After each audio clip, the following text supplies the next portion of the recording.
사람들은 보통 인터넷에서 공포 이야기를 읽으며 긴장과 스릴을 느끼곤 한다. 오늘은 그런 이야기 중 하나를 매우 길게 자세하게 풀어내 보려 한다. 이 이야기는 한국 인터넷에서 자주 볼 수 있는 타입의 공포썰로 자신이 겪었다거나 가까운 이가 겪은 것으로 주장하는 이야기이다. 몇 년 전 서울의 하늘과 지역 조용하고 낡은 주택가에 거주하던 나에게 기묘한 일이 벌어지기 시작했다. 이 동네는 70년대에 지어진 집들이 대부분으로 초등학교 시절 이사와서 지금까지 살고 있던 동네였기에 익숙한 환경이었다. 이사를 처음 온 날 집 앞에서 뛰놀던 애들과 금방 친해질 수 있었고 그들과 함께 중고등학교를 졸업하며 청소년 시절을 보냈다. 어느 날 대학에 진학하여 자취를 하게 되면서 몇 년간 이 동네를 떠나 있었는데 졸업 후 취업이 불투명해지면서 다시 부모님 댁으로 돌아가게 되었다. 그러나 돌아온 후 얼마 지나지 않아 동네에 대한 느낌이 예전과는 다르다는 것을 느끼기 시작했다. 밤이면 어둠이 무겁게 깔리고 쓸쓸한 바람 소리마저 으스스하게 들렸다. 가장 불쾌한 것은 이웃집이 비어 있었다는 점이었다. 1년 전쯤부터 그 집이 비어 있었는데 이사를 갈 때마다 오는 새로운 주민들은 얼마 지나지 않아 떠나버렸다. 내 기억 속 그 집은 항상 웃음과 활기가 넘치던 곳이었는데 이제는 창문에 먼지가 쌓이고 지붕에 나뭇가지가 엉켜 있었다. 프로그래머로 취업한 나는 퇴근 후 집에서 혼자 있는 시간이 많았는데 그럴 때마다 이웃집에서 이상한 소리가 들려오곤 했다. 처음엔 바람 소리가 아닐까 생각했다. 창문이 흔들리거나 나무 가지들이 창문을 긁는 소리. 그러나 점점 더 이상한 소리가 들려오기 시작했다. 작은 말소리나 콧노래 같은 소리, 그리고 클리킹 소리. 마치 시계의 초침이 갑자기 멈췄다가 다시 시작되는 것 같다든지 누군가가 망가진 파이프를 두드리는 듯한 소리였다. 그러던 어느 날 밤 지금도 잊을 수 없는 끔찍한 사건이 일어났다. 컴퓨터에서 프로젝트를 마무리하고 밤늦게 잠들기 전에 무심코 창 밖을 봤다. 이웃집 창문 쪽에 무언가 보였다. 밝힌 채 비어있던 집의 창문 안쪽에서 희미하게 움직이는 실루엣이 보였다. 구체적으로 보이지는 않았지만 분명 누군가가 있었다. 순간 심장이 뛰는 느낌과 함께 싸늘한 공포가 물려왔다.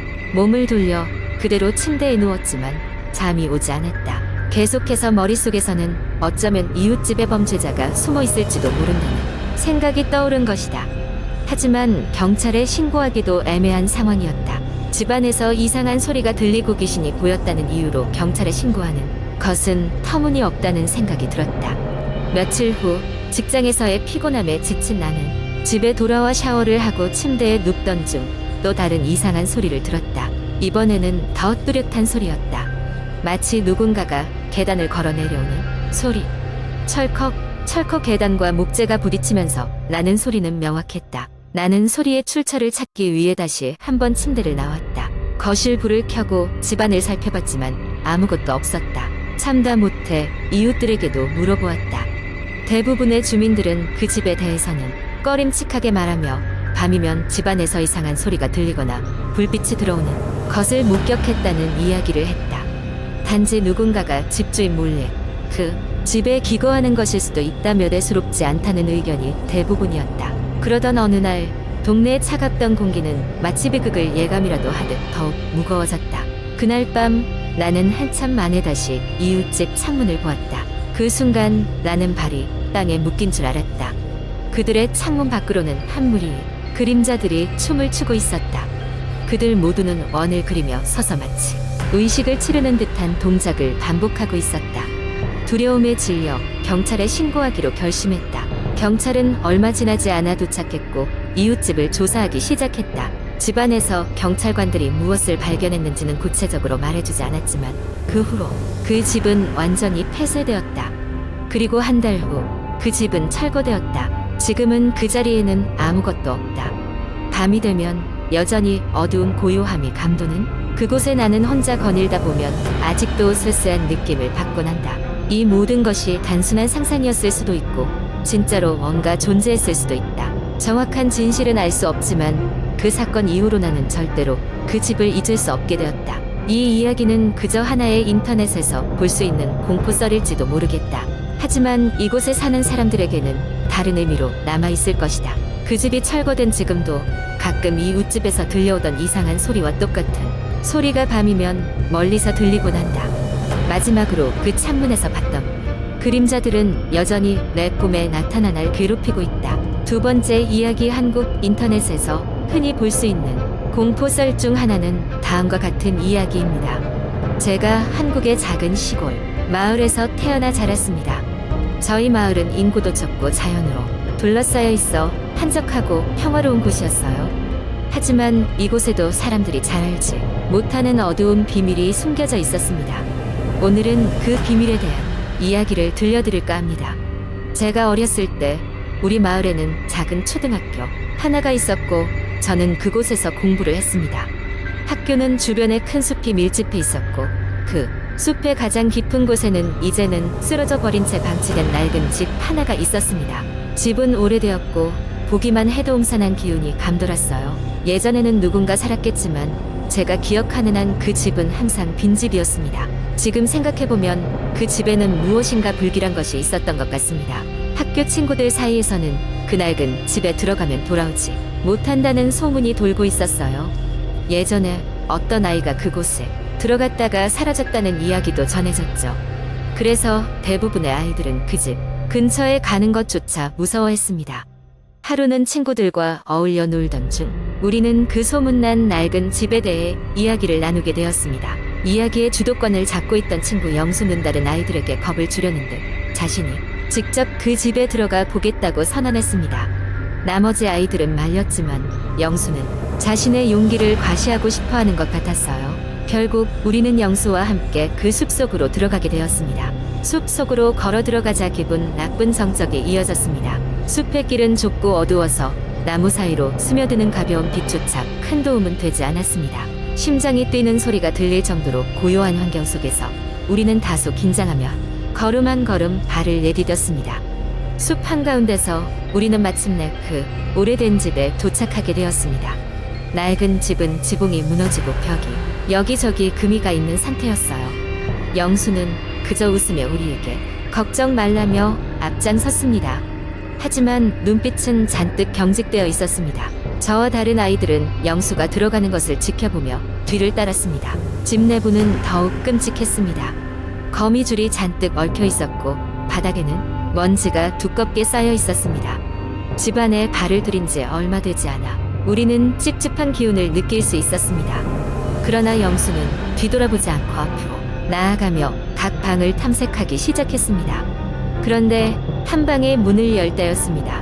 문이 삐걱거리며 열리자마자 우리는 강한 악취에 코를 막아야 했습니다. 방 안에는 기괴한 낙서와 알 수 없는 문양들이 가득했습니다. 영수는 한층 더 호기심을 보이며 방으로 들어갔습니다. 나는 그때서야 불길한 불안감이 마음속에 떠올랐습니다. 영수야, 이제 그만 나가자. 나는 작은 목소리로 말했지만 영수는 듣지 않은 듯 했습니다. 영수가 방 중앙에 서서 뭔가를 유심히 들여다보고 있을 때입니다. 갑자기 방의 문이 저절로 닫히는 소리가 들렸습니다. 우리는 깜짝 놀라 뒤로 물러섰고 영수가 방에서 기괴한 비명을 지르기 시작했습니다. 한참 동안 들리지 않던 소리. 우리가 충격에 얼어붙어 있던 그 순간 방 안에서 영수가 비명을 멈추고 차가운 목소리로 우리에게 뭐라 속삭였습니다. 다 와버렸구나. 이제 너희들도.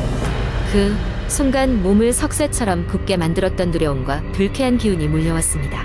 방에서 나온 영수는 더 이상 우리가 알던 그 친구가 아니었습니다. 그의 얼굴은 창백하게 질려 있었고 눈은 공허하게 떠 있었습니다. 그는 우리에게 곧 다가오며 말을 걸기 시작했습니다. 너희도 봤니?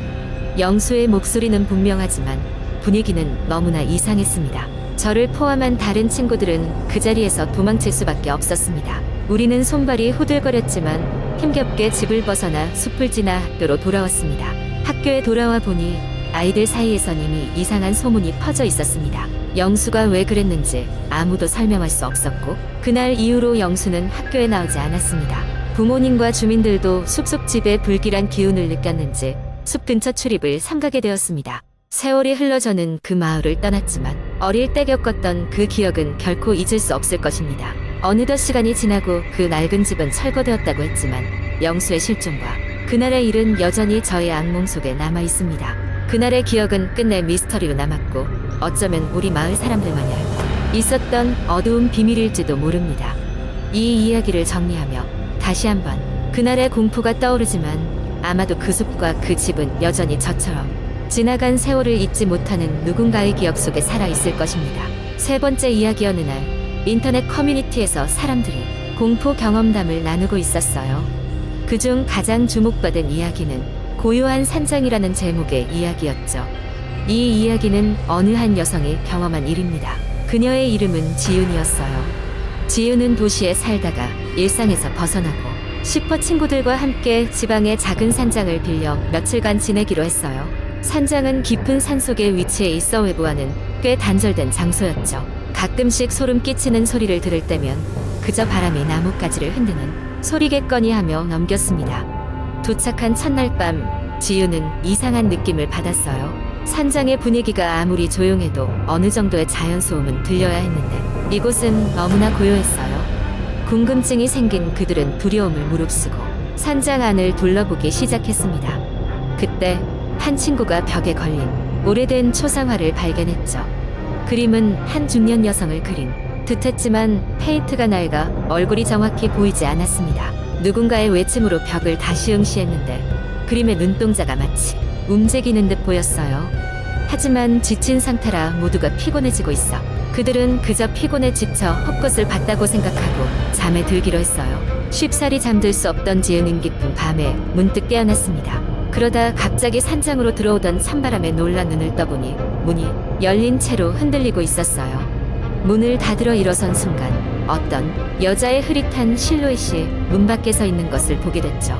지윤은 얼어버렸고 그 실루엣은 점점 선명해지며 산장 안으로 들어오는 듯했습니다. 지윤은 두려움에 사로잡혀 비명을 지르며 불을 켰지만 그 순간 실루엣은 사라졌어요. 모두들 지윤의 비명 소리에 놀라 깨어났지만 아무런 흔적도 발견할 수 없었습니다. 다음 날 아침 친구들은 지윤의 말을 듣고 흘려들었지만 그날 밤에도 비슷한 일이 반복됐습니다. 이제는 다른 친구들도 이상한 체험을 시작했습니다. 갑자기 푸른 벽지에서 시커먼 손자국이 나타나기도 하고 밤마다 누군가 산장 주위를 도는 듯한 발소리가 들리기도 했습니다. 점점 그들은 정신적으로 한계에 다다르게 되었고 탈출을 계획하기로 했죠. 그러던 중 산장 지하실에서 떨어진 문양의 목걸이를 발견하게 됐습니다. 그 목걸이에는 한자의 글자가 새겨져 있었는데 한자를 읽을 줄 아는 친구가 그것이 복수를 뜻하는 글자라고 말해주었습니다. 지윤은 빠르게 그 목걸이를 집어 던지고 싶어 했지만 호기심에 지하실을 좀 더 탐색했죠. 지하실 안쪽에 낡고 찢어진 일기장이 있었습니다. 일기장은 20년 전부터 이 산장에서 살던 여자가 쓴 것이며 그녀는 사랑하는 이에게 배신당하고 자살했다고 적혀 있었습니다. 그 여자는 바로 초상화 속의 중년 여성 같았죠. 그 순간 지하실의 문이 갑자기 닫혀버리며 전등이 깜빡이기 시작했습니다. 친구들은 겁에 질려 문을 열려들렸지만 문은 잠겨버렸고 그들은 고요하고 어두운 지하실에 갇히게 되었어요. 캄캄한 지하실 안에서 긴장 속에 불안해하던 그들은 하나둘씩 이상한 소리를 듣기 시작했습니다. 마치 누군가 그들 사이를 스쳐 지나가는 듯한 소리, 누군가 어딘가에서 억울하게 울부짖는 소리. 하지만 그들은 아무것도 볼 수 없었습니다. 시간에 얼마나 흘렀는지 모를 긴 공포 끝에 산장의 주인이 돌아왔습니다. 주인은 그들이 지하실에 갇힌 것을 보고 놀라 급히 문을 열었고 그들이 지하실에서 나오자마자 산장의 주인은 한숨을 내쉬며 말했죠. 이 산장에 있는 귀신은 외로워서 자기와 똑같이 억울한 사람들이 올 때마다 그들을 괴롭힌다고 합니다. 만약 이곳에 다시 들어온다면 그때는 목숨을 잃게 될지도 모릅니다. 지윤과 친구들은 다음날 새벽까지 그 산장에서 빠져나오지 않기로 결정했습니다. 하지만 그들은 영원히 그 산장을 떠있게 되는 선택을 할 수밖에 없었습니다.